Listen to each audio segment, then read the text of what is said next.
Hello students. Today we discuss a new topic. The topic name is Basic Conditions of Learning, Task and Methods. जिसका अर्थ होता है कार्य या प्रणाली जो कि शिक्षण अधिगम के दौरान छात्र या शिक्षक उपयोग में लाते हैं. Let us discuss the concept of a task. कार्य की अवधारणा क्या है. पहले जानना चाहेंगे व्हाट इज टास्क. कार्य क्या होता है. टास्क ये लेसन, ये जॉब एंड एन एक्शंस, जिसको हम लोग को बोल सकते हैं काम देना, पाठ या कार्य. Otherwise we may called as task is an activity that needs to be accomplished with in a defined period of time और by the deadline to work towards work related goals. कार्य एक ऐसी गतिविधि है जिससे कार्य से संबंधित लक्ष्यों की दिशा में काम करने के लिए समय की निर्धारित अवधि या समय सीमा के साथ पूरा किया जाना चाहिए. यहाँ पे बताया जाता है जब वो कार्य संबंधित होता है, कार्य जिसके बारे में हम लोग को बताते हैं उसका समय अवधि रहता है, उसका उद्देश्य भी होना चाहिए, तब उसको पूरा करने के लिए छात्र प्रयास करते हैं जिसको हम लोग को कार्य बोलते हैं. इसके बारे में डिटेल से चर्चा करते हैं. Learning task play an important role in instructional settings. They may be characterized as an interface between the learners and the information offered in the learning environment. शिक्षण कार्य निर्देशात्मक सेटिंग या घटना में महत्वपूर्ण भूमिका निभाते हैं. उन्हें सीखने वालों और सीखने के माहौलों में पेश की जाने वाली सूचनाओं के बीच एक अंतरफलक रूप में चित्रित किया जा सकता है. They serve to activate and control learning processes in order to facilitate successful learning. They stimulate reactions referring to learning material, thus prompting the learners to engage intensively in the subject matter. ये सफल सीखने की सुविधा के लिए सीखने की प्रक्रियाओं को सक्रिय और नियंत्रित करने का काम करते हैं.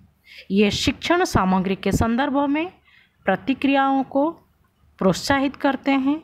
इस प्रकार शिक्षार्थियों को विषय वस्तु में गहनता से संलग्न होने के लिए प्रेरित करते हैं.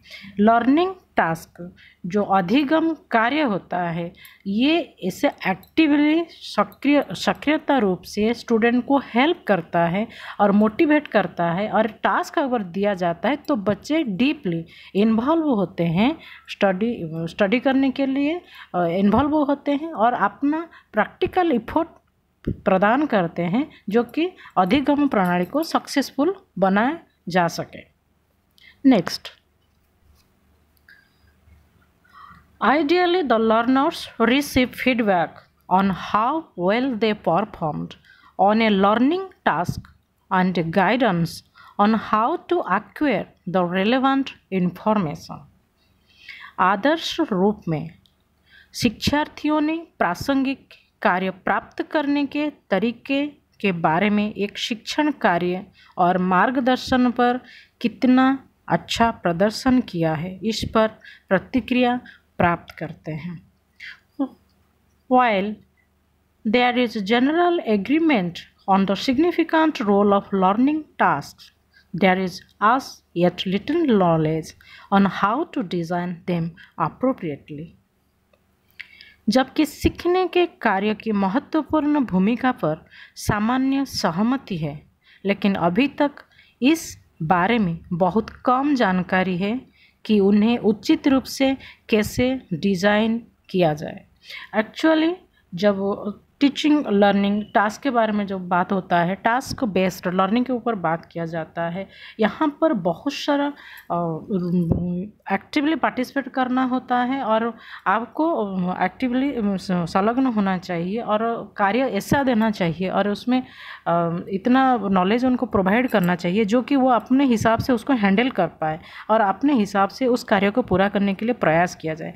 लेकिन एक्चुअली ऐसा अभी का हम लोग को भारत का शिक्षण पद्धति में अभी तक ऐसा कोई डिज़ाइन नहीं किया गया है या कोई प्रणाली बनाया नहीं गया है जो कि जो टास्क हम लोग को ऑब्जेक्टिवली सब्जेक्टिवली इस टाइप का टास्क देते हैं या थोड़ा बहुत प्रैक्टिकल वे में देते हैं, लेकिन इसके ऊपर ज़्यादा कुछ ऐसा फोकस नहीं किया गया है। जो बच्चे को टास्क दिया जाए टीचिंग लर्निंग टास्क वो ज़्यादा अप्रोप्रिएट हो और ज़्यादा स्पेशल हो या ज़्यादा सटीक होना चाहिए, ऐसा कुछ डिज़ाइन अभी तक नहीं बना है। लेकिन जो ओवरऑल जो चलता है सब्जेक्टिव हो ऑब्जेक्टिव हो मल्टीपल चॉइस हो या कुछ राइटिंग वे में लिखना हो या कोई प्रैक्टिकल हो या ओरली हो, इस टाइप का हम लोग को लर्निंग टास्क प्रोवाइड करते हैं। Then learning task should build on previous activities and avoid being repetitive. This should enable students to engage with and develop their skills, knowledge and understandings in different ways.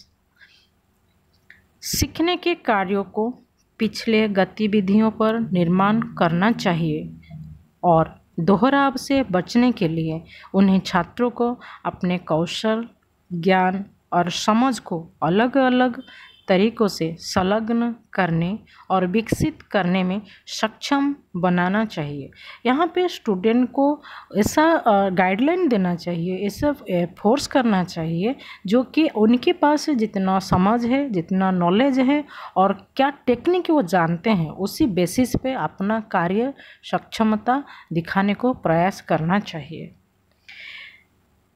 Meaningful activities engage students in active, constructive, intentional, authentic and cooperative ways.